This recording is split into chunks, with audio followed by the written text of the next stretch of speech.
हम लोग तो पूछ रहे हैं कि बंगाल ने जब भी लोगों को देते हैं ना झोली भर के वोट देते हैं। हाँ। तो बुद्धदेव भट्टाचार्य बतौर मुख्यमंत्री रहते चुनाव हार गए 11 में इसी जादवपुर से। ममता बनर्जी बतौर मुख्यमंत्री रहते भवानीपुर से हार गई। तो ये इतना अलोकप्रिय कैसे हो गई ममता बनर्जी और इतना बड़ा बदलाव, बीजेपी को इतनी सीटें कैसे मिल गई? आप लोग क्या देख रहे हैं?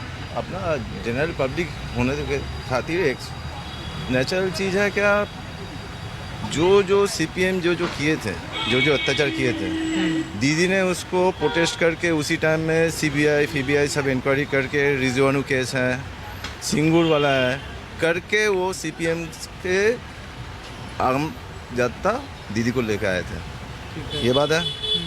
2011 आने के बाद में 5 साल का मापी जो काम किया है, उसके बाद में 10 साल में ये लक्ष्मी भंडार सब कुछ किया है। लेकिन दीदी का जो सैनिक है ना, जो बाकी जो नेता लोग हैं, वो दीदी जैसे करके डिस्ट्रीब्यूशन करने के लिए बोले थे अपना जिला वाइज डिस्ट्रिक्ट वाइज, वो सही से नहीं हुआ, पहला कारण। दूसरा कारण है जो कॉन्फिडेंस के ऊपर में ओवर कॉन्फिडेंस जो हम लोग ऐसा है। बीजेपी धीरे धीरे जो 400 जो उठन बैठक किया, ये किया, भीतर में जो उसका प्रस्तुति लिया, ये इन लोगों का अंदाज नहीं था जो ये कैसे का असर गिर रहा है। दूसरा तरफ दे संदेश खाली में जो शाहजहान शेख शाहजहान है, ऐसा जो क्रिमिनल कामदुनी वाला जो है, ये सब बैड इफेक्ट बहुत दिन से जो आम जनता जो वोट देने नहीं पा रहे थे, वो इस बार खुला वोट दिया है।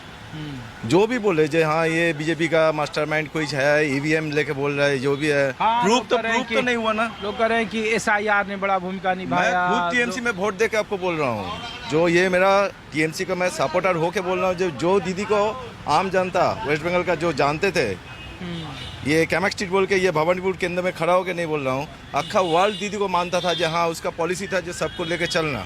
लेकिन उनका आसपास में जो एमएलए था, जो काउंसिलर है, वो मिसयूज किया है। आज मोहल्ला में अनऑथराइज कंस्ट्रक्शन है। आप वेलकम, कॉन्ग्रेचुलेसन बीजेपी, वो आके ये सब बंद कर पाएगा तो बहुत अच्छा। 15 साल क्या 150 साल 100 साल रह जाएगा, 50 साल रह जाएगा बीजेपी।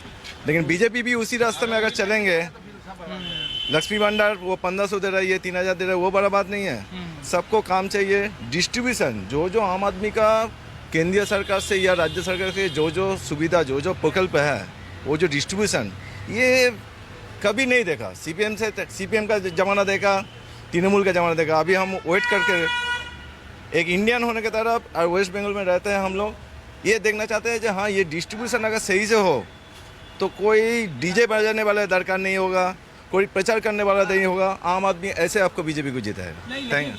लेकिन लोग ये कर रहे हैं, क्योंकि आप तृणमूल के समर्थक हैं, वोटर होंगे, मैं ये नहीं कर रहा हूँ। मैं ये बोला हूँ ना, जो एक आदमी जो मैं अपना ओपिनियन बोल रहा हूँ, जब मैं विश्वास करके तो दिया था, जो मैं मेरा मोहल्ला में देख रहा हूँ जहाँ काम हो रहा है, बाकी तो मोहल्ला काम नहीं हो रहा है। मैं अपना चौरंगी से हूँ, तो चौरंगी से मैं नैना बंदोपाध्याय जीता है। देखिए नैना बंदोपाध्याय का उधर में एसआईआर हुआ है। नैना बंदोपाध्याय 2021 में 45,000 वोट में जीता था। अभी नैना बंदोपाध्याय क्या हुआ, वहाँ से 45,000 वोट में जीता था, उसका अपना चौरंगी से 86,000 एसआईआर में नाम काटा गया है। एसआईआर में उसके बावजूद 22,000 वोट में जीता है। इसका मतलब आपको मान लेना पड़ेगा जो एक एमएलए अपना काउंसिलर का, उसका अंडर में जितना काउंसिलर रहता है वो काम किया है।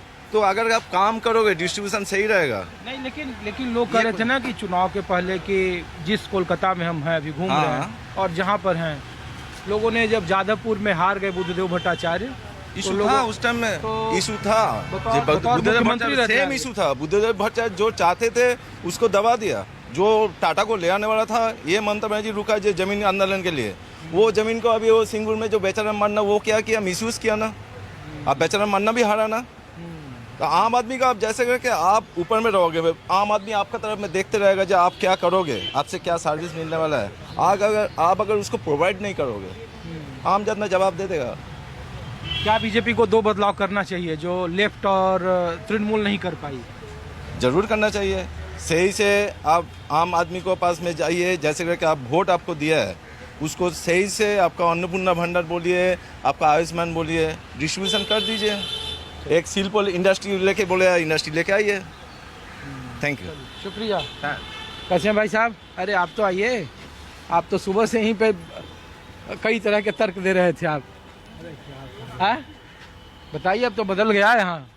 अब नया बंगाल का नया जन्म हुआ, हम्म, शुद्धिकरण हुआ, पश्चिम बंगाल का शुद्धिकरण। एक तरफा राजनीतिक से आदमी को मुक्ति मिला। शुद्धिकरण हुआ। लोग 11 में भी कहते थे कि शुद्धिकरण हुआ, जब लेफ्ट 34 साल यहाँ से गया। देखिए, जाना अगर जनता का मन में इंसान ना उतरे तो उसको जाना ही पड़ेगा।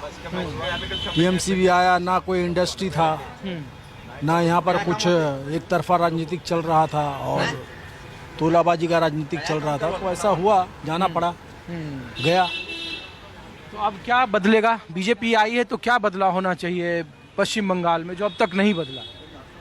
यह इंडस्ट्री आए, प्रशासन टाइट रहे, सिस्टम से हर चीज़ चले, यही तो सबको चाहिए। अच्छा, ये यहाँ मुख्यमंत्री के हारने का चलन है, बुद्धदेव भट्टाचार्य हारे, ममता बनर्जी हारी। देखिए, जनता आपको उठा भी सकती, गिरा भी सकती है। आज इन लोग से भरोसा उठ गया तो जाना पड़ा।